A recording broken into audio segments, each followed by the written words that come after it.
Lindsay Simmons. I am running for Missouri's 4th Congressional District as the Democratic nominee for that seat. Okay, can you tell me what issue is most important to you as we head into November? I think that the most important issue facing all of us right now is how to handle COVID-19, both the public health crisis component of it and the resulting economic crisis. So, what do you believe we are doing wrong right now, if anything, and what will you do differently if you win? I think that this crisis has been mismanaged since the very beginning.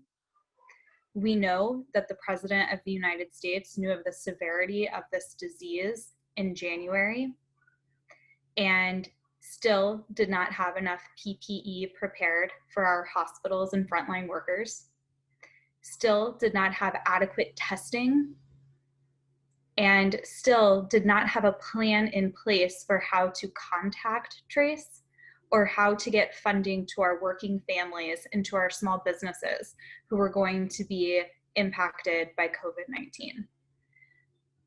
Right now, we still do not have the resources that we need for widespread testing or for proper contact tracing. That is imperative if we want to put the public health crisis behind us. Until we are able to contain COVID-19, we will remain economically unstable. Working families will continue to need increased help. And that means in the form of another paycheck coming their way to help them make ends meet. It means making sure that we provide hazard pay to our frontline workers. It means making sure that our truly small businesses that rely on a steady stream of income receive assistance. And that should include not just corporations, but independent contractors and sole proprietorships. And we have to also take into account our family farmers. A lot of the aid that was given on an agricultural basis had a very narrow time window, and many small family farmers did not meet that requirement to receive the aid to which they should have been entitled to. Unlike my opponent, Vicki Hartzler, who took $500,000 in PPP funding by cutting to the front of the line, I believe that we need to make sure that we are prioritizing our small businesses during this time. Even the Small Business Administration's Inspector General came out with a report that said that rural businesses across America did not receive the adequate support to which they were entitled, in large part because these traditionally small businesses don't have lawyers on retainer to help them secure these loans. And so we need to be thinking about the people who are most heavily impacted, both from a public health perspective and from an economic perspective. And the third thing that we really have to do is recognize that these crises have put our children in jeopardy. Our educational system was already defunded in the state of Missouri before COVID-19 hit. Private schools, through PPP funding, were able to get additional assistance for their institutions. Public schools were not. Our public schools are really being put through the ringer right now. Teachers do not have adequate protective measures in their classrooms. We know students are getting infected.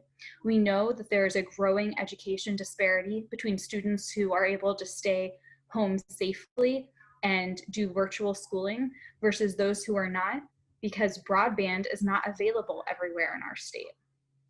And so we have to take a good long look at which populations are really struggling to make ends meet, which populations are really at a disadvantage in this system right now, and we need to help them.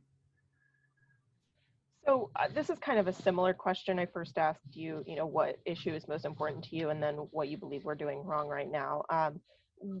What issue do you believe is most important to the district? And I know you touched on that already, but I do have to ask that question because we're asking everyone the same thing. Sure. I mean, definitely the most important thing to people living in Missouri's 4th District right now is dealing with COVID-19. Again, dealing with it from the public health perspective and dealing with it through the economic perspective. We have county health centers who need increased funding. We need more local and state resources, and we don't have them. Vicki Hartzler straight up said that she would not support giving increased funding to state and local governments. Our state and local governments need additional support right now, and we need to get it to them. We have a horrible situation on our hands, and it's going to take all of us working together, putting aside partisan theatrics and tactics to get it done. So what do you believe is top of mind for voters right now? Economy, racism, or COVID-19, which is the biggest concern, and how would you address it? Again, I think that COVID-19 is the most pressing concern, and it is impossible to sever COVID-19 from our economic situation right now.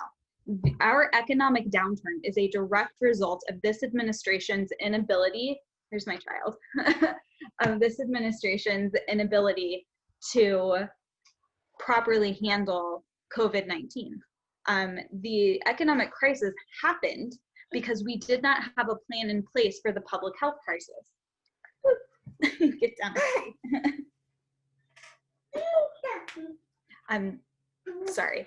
The economic crisis was spurred on by the fact that we did not have an appropriate plan in place to respond to COVID-19. And so to think that these are two separate issues affecting people right now is a myth. You cannot and will not ever resolve our economic turmoil in this moment without appropriate testing and contact tracing and mask mandates and making sure that we get this virus under control. The public health concern is the underlying problem to so many of the other issues that we are seeing plaguing our communities right now. So, okay, how would you reassure the voters that you will fight for what they want? So I think that the most important thing that you can show to a voter in terms of having and gaining their trust that you are going to represent their values is, one, by simply doing it, and two, by knowing where that candidate's money is coming from. Because where a candidate gets their contributions is the people and are the organizations to whom that loyalty will be owed.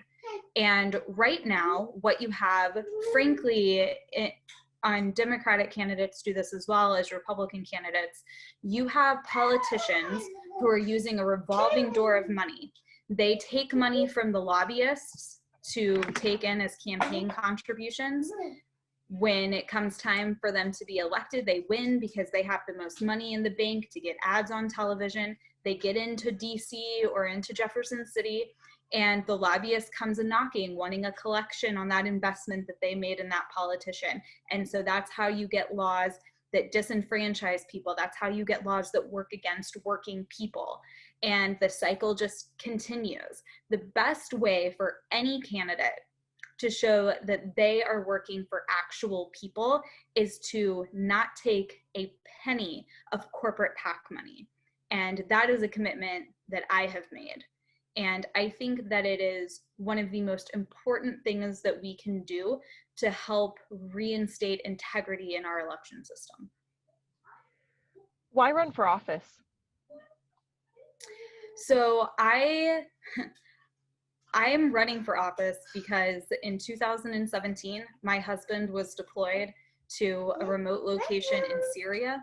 A month after he left, I found out that I was pregnant with that little guy who keeps popping in and out. And he was later sent to a different forward location in Syria where it was very difficult to maintain a regular supply chain. He had to rely upon the assistance of local Kurdish allies to help him with food and to help his unit with shelter. It is because of that alliance that my husband was able to come home and be here safely in time for the birth of our child. I watched the President of the United States a few months later shake the hands of Vladimir Putin, who had sent Russian militants into Syria to fight along pro-ISIS militants attacking US troops, including my husband's unit. I then watched a few months later as the President of the United States announced that we would betray our Kurdish allies. Secretary of Defense Mattis resigned in protest over this measure. And so I reached out as a military spouse and as an advocate for military families to Congresswoman Vicky Hartzler. I reached out to her office repeatedly. It took me months to speak to an actual person. And when I finally did, I was told that I would receive a phone call back, if not that, an email. But I received no more than a form letter. I received nothing, zero correspondence from her office. No phone call, no email, no form letter, nothing.